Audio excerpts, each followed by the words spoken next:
Hey, it's James, Father's Rights and Resources, hashtag how I got custody.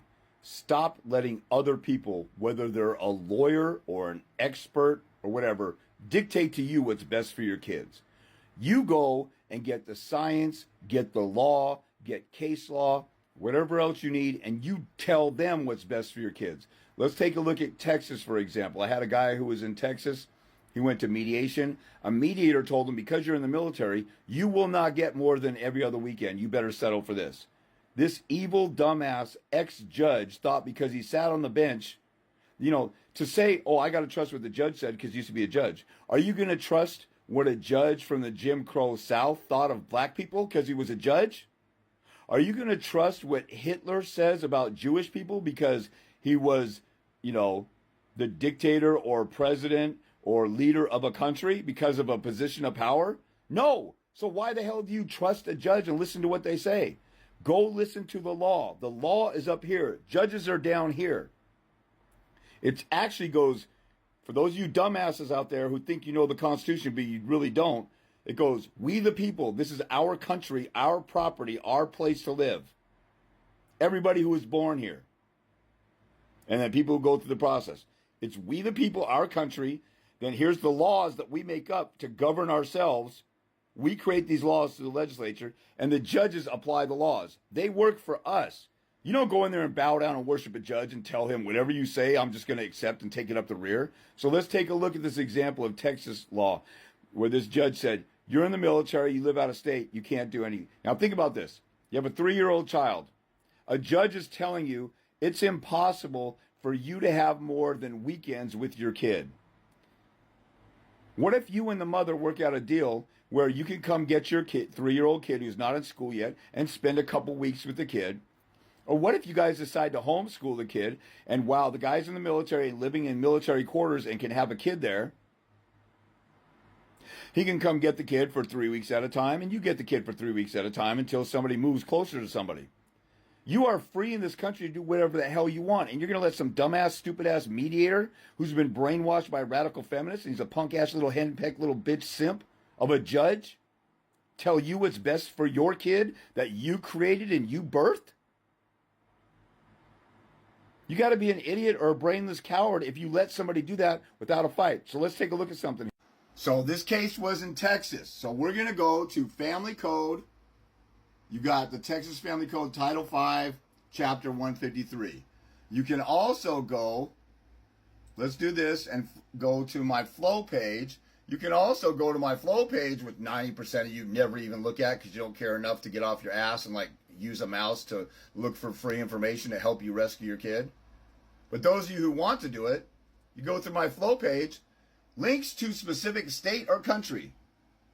Australia, Canada, a couple of Canada provinces, Britain, or the UK and Ireland, Alaska, California, Florida. Let's see, where's Texas? Texas, bam. The Civil Rule 11 equivalent to get attorneys and other side in trouble for lying in court. Texas custody factors under the Family Code, and then you have the Hawley factors. Everybody should know this stuff. It's right there in front of your face for free. So if I click on this, boom, I'm back where I was. So, Texas Family Code. This judge, retired judge who's a mediator and a dumbass moron, you should be protesting outside this mediator's office if you have a mediator like this. I've done it before.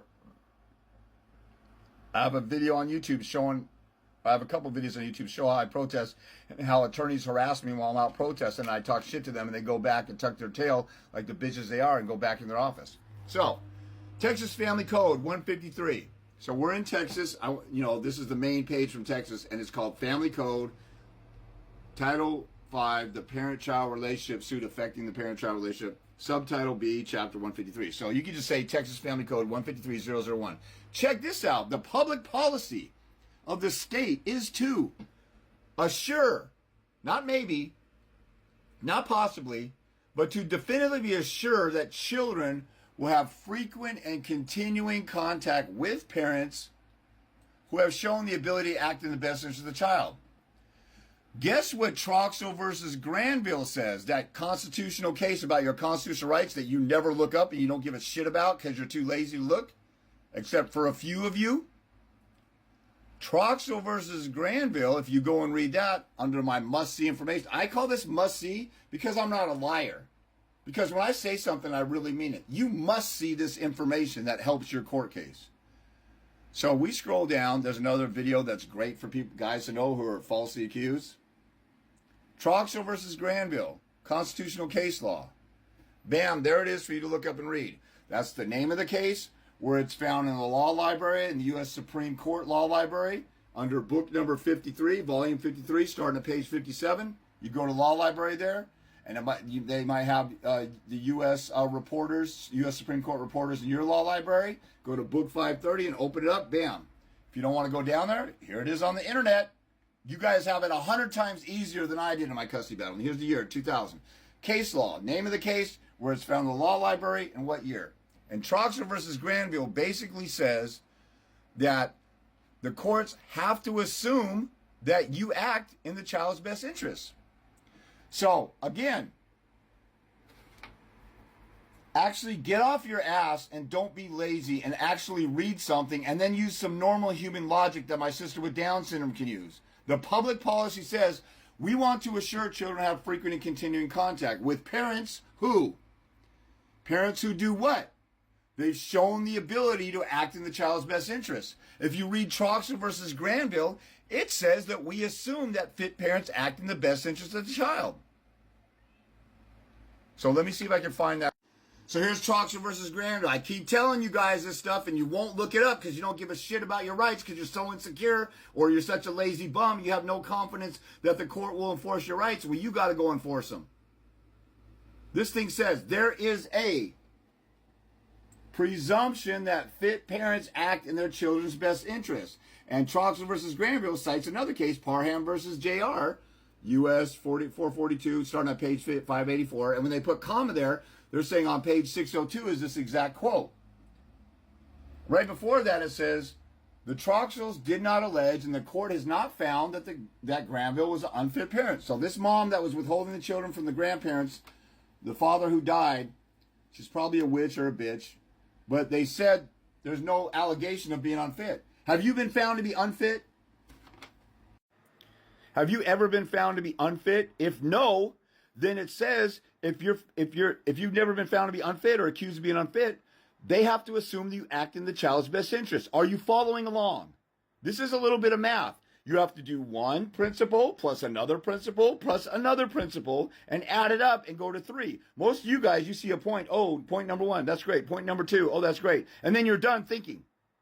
You need to get off of your lazy ass and fire 3 or 4 brain cells and pay attention. I'm emphasizing this because most of you don't do this. If you care about your kids, care to read this stuff and put 2 and 2 together. So let's do it. Let's do the math.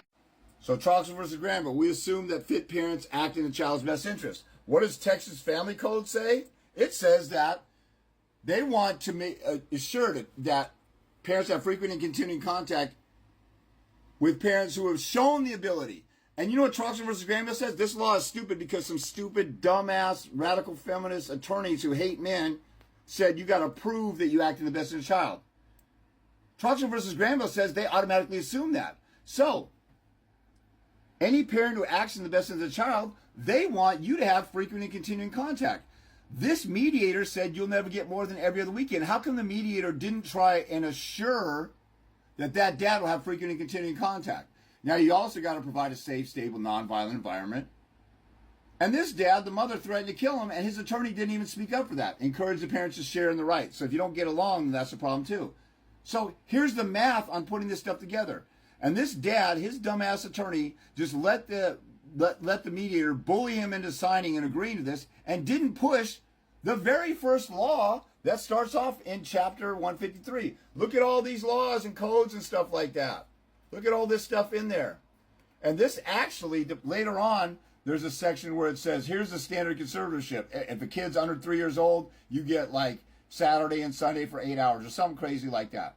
That law later on down below here contradicts the opening public policy. You guys need to read this stuff and absorb it. And when you see a contradiction, stand up for the part that's right.